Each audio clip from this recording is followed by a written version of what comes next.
Hello students, good morning. मैं शशिकांत आप सभी का स्वागत करता हूं मेरे इस यूट्यूब प्लेटफॉर्म पर। और बीएससी फर्स्ट ईयर की आज की क्लास में हम बात करने वाले हैं माइक्रोबायोलॉजी की सामान्य जानकारी के बारे में। आइए शुरू करते हैं। जैसा कि आपको इससे पहले सिलेबस के बारे में सामान्य जानकारी दी गई थी और आपको बताया गया था कि जो हमारा पेपर है microbiology, mycology and plant pathology, इसमें हम शुरुआत जो कर रहे हैं वो माइक्रोबायोलॉजी या सूक्ष्म जीव विज्ञान से कर रहे हैं। तो यहाँ पर हम सूक्ष्म जीव विज्ञान के बारे में कुछ सामान्य छोटी छोटी बातें जान लेते हैं, जिससे कि आपको इसको समझने में और इस पूरी जो साइंस की जो विधा है इसको समझने में आसानी रहेगी। तो सबसे पहले हम ये समझते हैं कि सूक्ष्म जीव विज्ञान या माइक्रोबायोलॉजी क्या होती है। आपको इसके नाम से भी पता चल रहा है, अर्थात विज्ञान की ऐसी शाखा जिसमें हम सूक्ष्म जीवों के बारे में अध्ययन करते हैं, उसे हम कहते हैं माइक्रोबायोलॉजी या सूक्ष्म जीव विज्ञान। दूसरे शब्दों में हम अगर इसकी विस्तृत परिभाषा दें तो हम ऐसा भी कह सकते हैं कि यह विज्ञान की वह शाखा है जिसमें सूक्ष्म जीवों की संरचना, उनकी आकारिकी, आंतरिकी, उनके मेटाबॉलिज्म, इन सभी चीज़ों का अध्ययन जब हम करते हैं तो वो एक तरीके से कह सकता है कि माइक्रोबायोलॉजी कहलाता है। अगर हम साधारण शब्दों में कहें तो ये कह सकते हैं कि जो माइक्रोबायोलॉजी है वह कुल मिलाकर के सूक्ष्म जीवों का ही अध्ययन है। इस सूक्ष्म जीव विज्ञान में जो हमें महत्वपूर्ण प्रगति देखने को तब मिली जब हम सूक्ष्म जीवों के बारे में विस्तृत रूप से अध्ययन कर पाए। अब सूक्ष्म जीव होते क्या हैं? जैसा कि इनके नाम से पता चल रहा है कि सूक्ष्म जीव ऐसे जीव होते हैं जो बेहद सूक्ष्म हैं और उन्हें हम नग्न आँखों से नहीं देख सकते। क्योंकि हम सभी जानते हैं कि जो हमारी आँखों की परास है वो एक निश्चित है, देखने की जो हमारी एक तरीके से कह सकते हैं किसी भी वस्तु को देखने की जो एक हमारी सीमा है, उससे छोटी चीज़ों को हम नहीं देख सकते। प्राय 0.1 mm से जो सूक्ष्म चीज़ें होती हैं उनको हम प्राय नग्न आँखों से नहीं देख पाते हैं। और ये जो सूक्ष्म जीव हैं इनका आकार इससे नीचे लेवल का होता है, अर्थात ये इससे कम आकार के होते हैं और इसीलिए ये जो है सूक्ष्म जीव इनको हम कहते हैं, क्योंकि इनको हम नग्न आँखों से नहीं देख सकते। तो इनको देखने के लिए आप सभी जानते हैं कि हम सूक्ष्मदर्शी का इस्तेमाल करते हैं और सूक्ष्मदर्शी वह यंत्र होता है जिसको जो छोटी चीज़ों को हमें आवर्धित करके दिखाता है, बड़ी करके दिखाता है। तो जैसा कि मैं आपको बता रहा था कि जो सूक्ष्मजीव विज्ञान के क्षेत्र में एक तरीके से कहे कि क्रांति तब आई या विस्तृत अध्ययन इन सूक्ष्म जीवों का तभी हो पाया जब माइक्रोस्कोप का आविष्कार हो चुका था। विशेषकर अगर हम देखें तो जो इलेक्ट्रॉन माइक्रोस्कोप है, सन 1931 में दो जर्मन भौतिक विज्ञानी थे, आपने सभी ने उनका नाम सुन रखा है, नॉल और रस का। तो इन्होंने जो है इलेक्ट्रॉन माइक्रोस्कोप या इलेक्ट्रॉन सूक्ष्मदर्शी जो है उसका आविष्कार किया था और उसके पश्चात ही इस माइक्रोबायोलॉजी क्षेत्र में इन सूक्ष्म जीवों को देख पाना संभव हुआ था।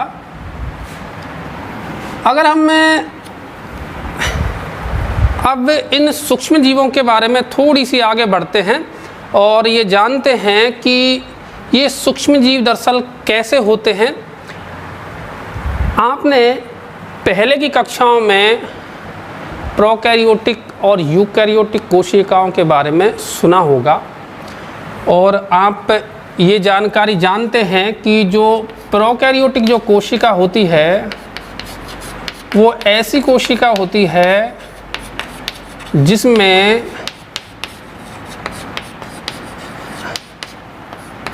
आद्य केंद्रक पाया जाता है।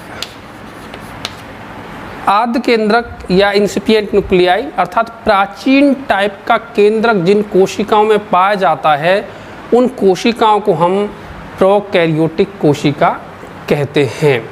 दरअसल ये जो शब्द प्रोकैरियोटिक है वो दो शब्दों से मिलकर बना हुआ है, प्रो प्लस कैरियोन, कैरियोन का मतलब केंद्रक से होता है और सेल तो ये है ही। तो ये जो प्रोकैरियोटिक कोशिका है वो बहुत ही सरल प्रकार की कोशिका है, और दूसरी जो कोशिका है हमारी जिसको हम नाम देते हैं यूकैरियोटिक कोशिका, ये जो है विकसित प्रकार की कोशिका है। और इन दोनों में हम थोड़ा सा डिटेल में भी इनकी बात अभी थोड़ी देर में करने वाले हैं। यूकैरियोटिक जो कोशिका है वो सभी जो हमारे जो एक तरीके से कह सकते हैं बहुकोशिकीय एनिमल हैं, जैसे कि आपका चाहे वो कवक है, प्लांट्स हैं, सभी जीव जंतु हैं, उनमें पाई जाती है। तो ये जो सूक्ष्म जीव हैं, अब ये जान लेते हैं हम कि ये सूक्ष्म जीव जो है वो इनमें किस प्रकार की कोशिकाएं पाई जाती हैं और कौन कौन से जो एक तरीके से जो सजीव हैं वो सूक्ष्म जीवों में रखे गए हैं। तो सूक्ष्म जीवों में अगर हम देखें तो आपका जीवाणु है, इसके अतिरिक्त जिसको हम बैक्टीरिया कहते हैं इन इंग्लिश, इसके अलावा आपका विषाणु है, आपने माइकोप्लाज्मा का नाम सुना होगा, तो माइकोप्लाज्मा है,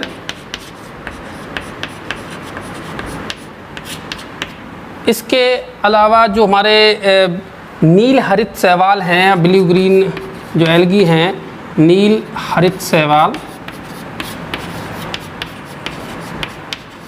इसके अलावा जो हमारे प्रोटोजोआ के मेंबर हैं,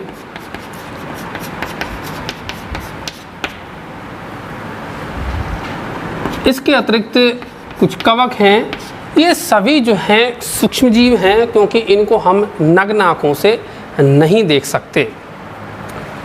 हमने इन सभी के बारे में बात कर ली है, जीवाणु, विषाणु, माइकोप्लाज्मा, नीलहरित शैवाल, ये उदाहरण हो गए हमारे सूक्ष्म जीवों के।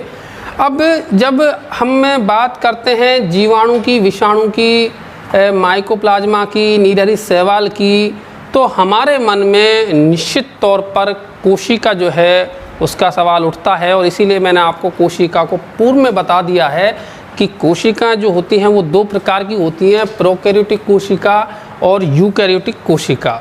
अब हम इस प्रोकैरियोटिक कोशिका के बारे में थोड़ी सी जानकारी आगे कर लेते हैं, क्योंकि हम सभी जानते हैं जो हमारा जीवाणु है जो कि एक प्रमुख प्रोकैरियोटिक कोशिका है और वह एक महत्वपूर्ण सूक्ष्म जीव है।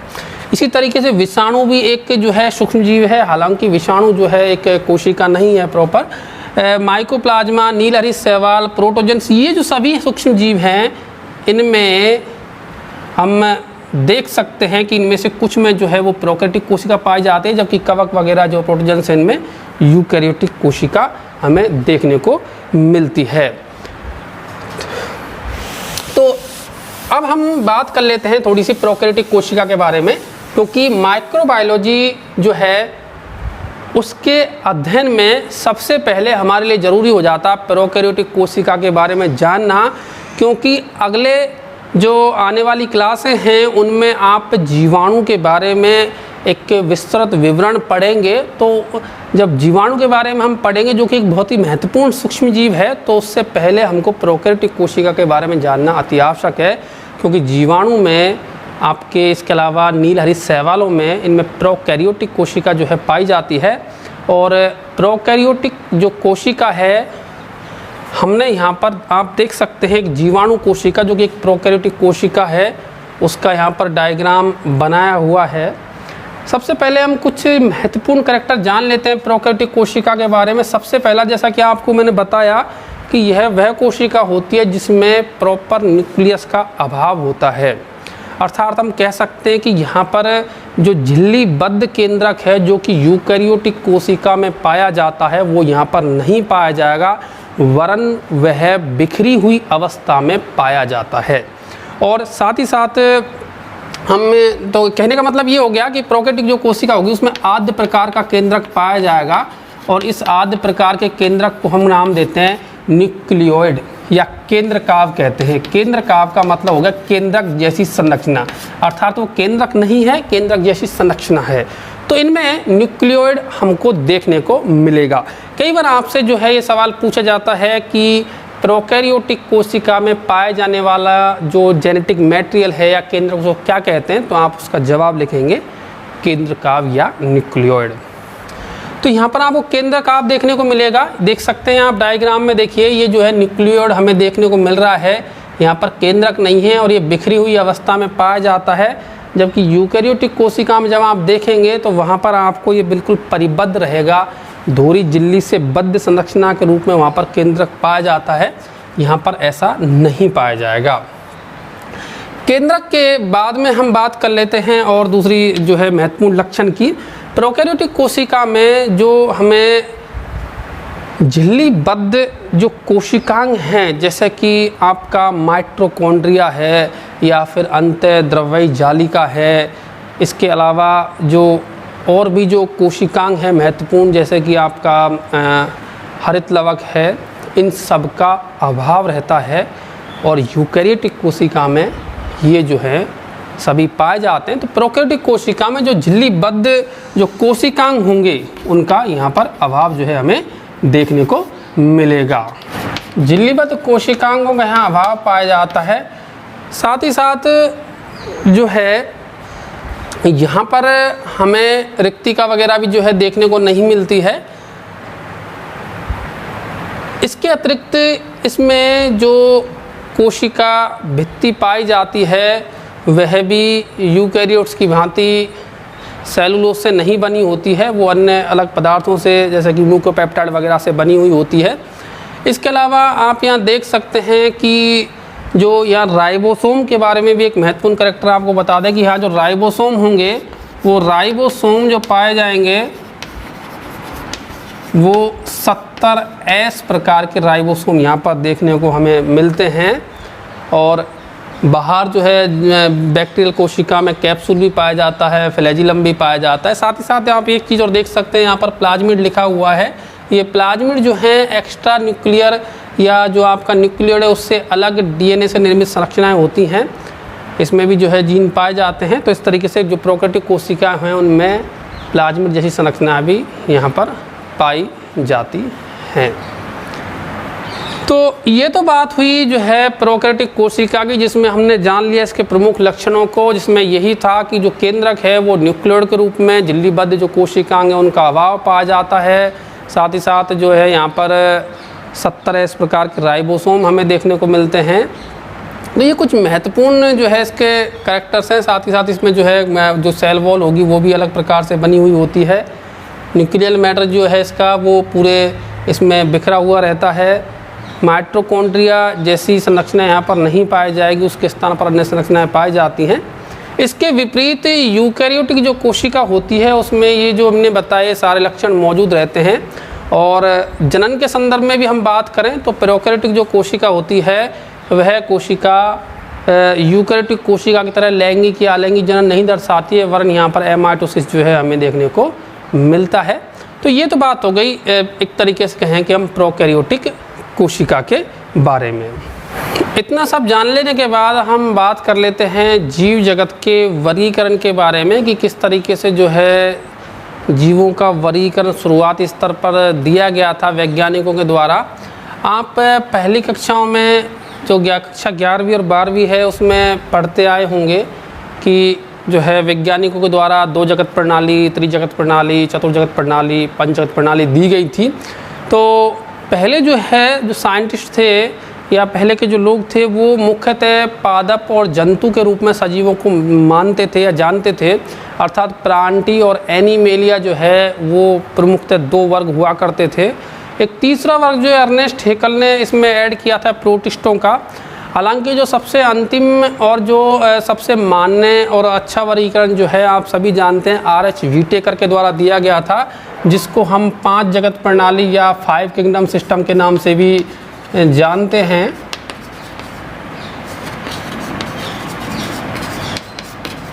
इस 5 जगत प्रणाली में संपूर्ण जो आपके सजीव हैं इनको 5 जगतों में डिवाइड किया गया है, 5 किंगडम्स में डिवाइड किया गया है।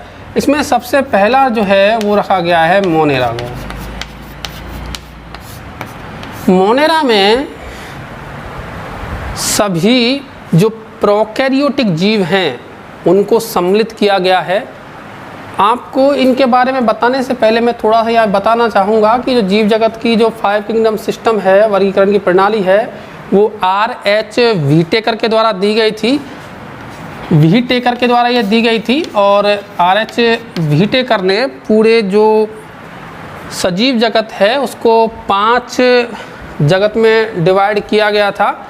और सबसे पहला, चूँकि अब इनका जो डिवाइडेशन का आधार था वो यही था कि जो सजीव है वो किस तरीके का है, वो एक कोशिकीय है या बहुकोशिकीय है, नंबर 1। उसमें भोजन के अंतर्ग्रहण की विधि किस तरीके की पाई जाती है, स्वपोषी है, परपोषी है, या किस तरीके से भोजन का अंतर्ग्रहण करता है, या उसमें जो कोशिका का प्रकार है वो किस तरीके का है, वो प्रोकैरियोटिक कोशिका है या वो यूकैरियोटिक कोशिका है।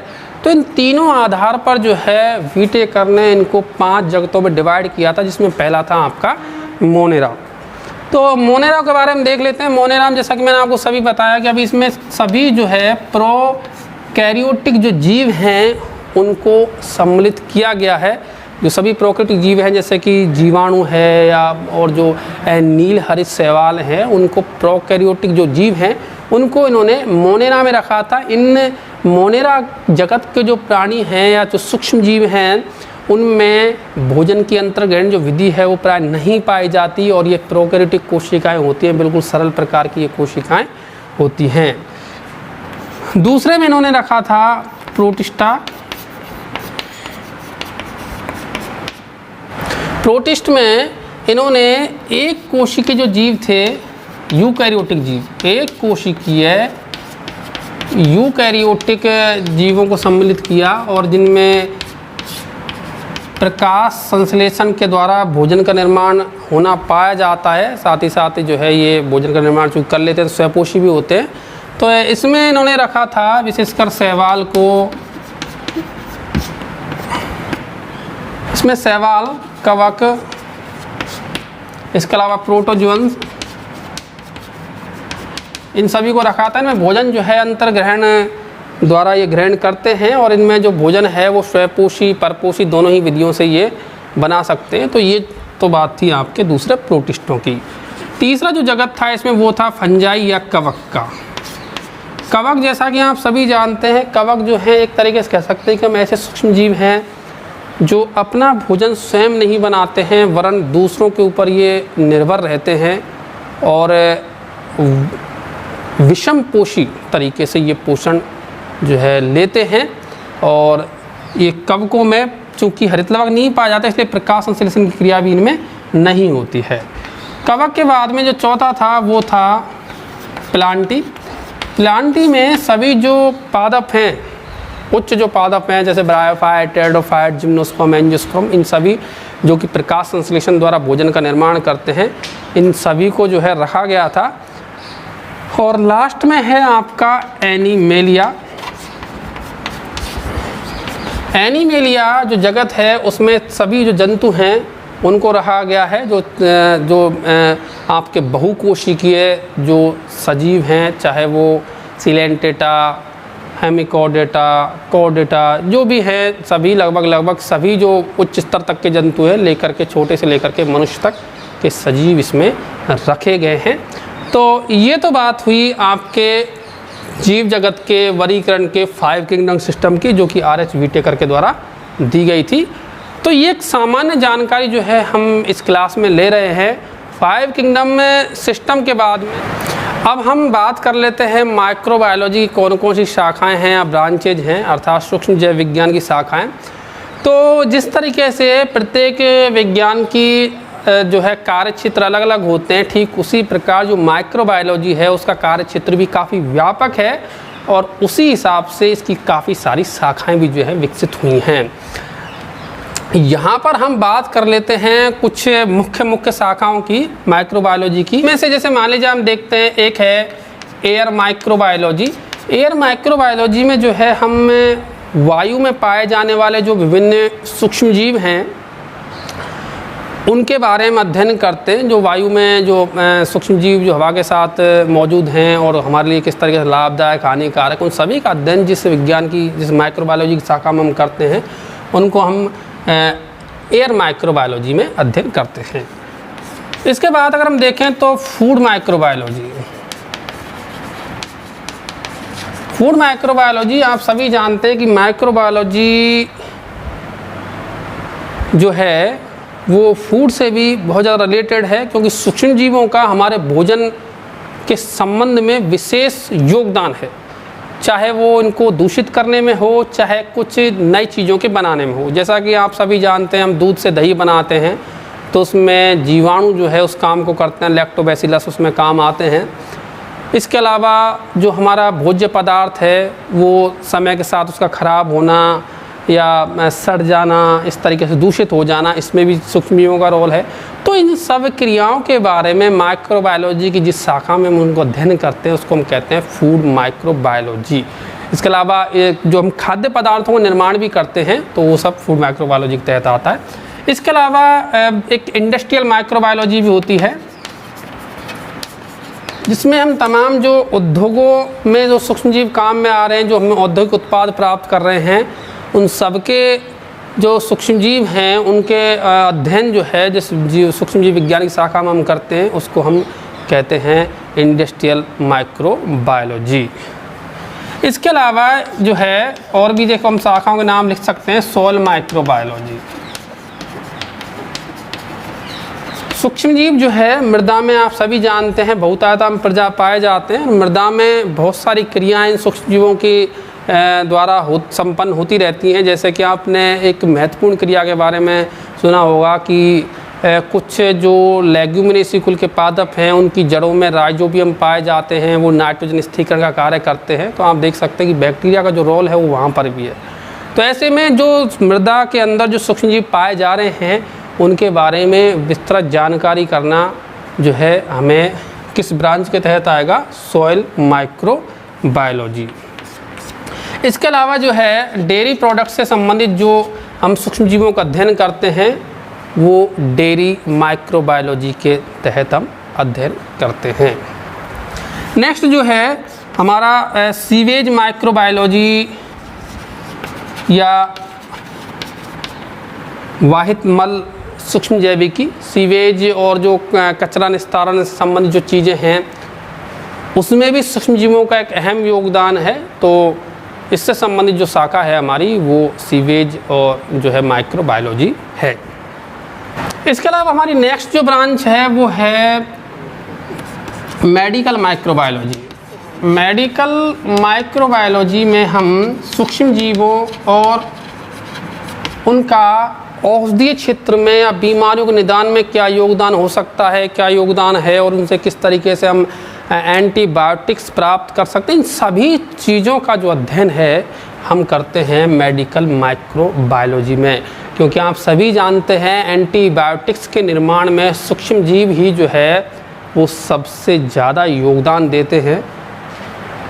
आपने बहुत सारे एंटीबायोटिक्स का नाम सुना होगा, जिसमें क्लोरोफेनिकोल है, स्ट्रेप्टोमाइसिन है, क्लोरोमाइसिन है, अन्य कई सारे एंटीबायोटिक्स हैं।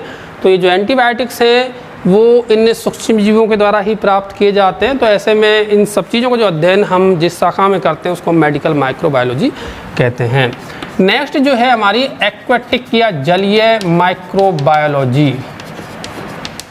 इसमें हम जो हमारे जल तंत्र में पाए जाने वाले सूक्ष्मजीव हैं, चाहे वो नदी में, चाहे वो समुद्र में, चाहे वो किसी अन्य तालाब में, इस तरीके जो जलीय परिस्थितिकी तंत्रों में जो सूक्ष्मजीव पाए जाते हैं उन सबकी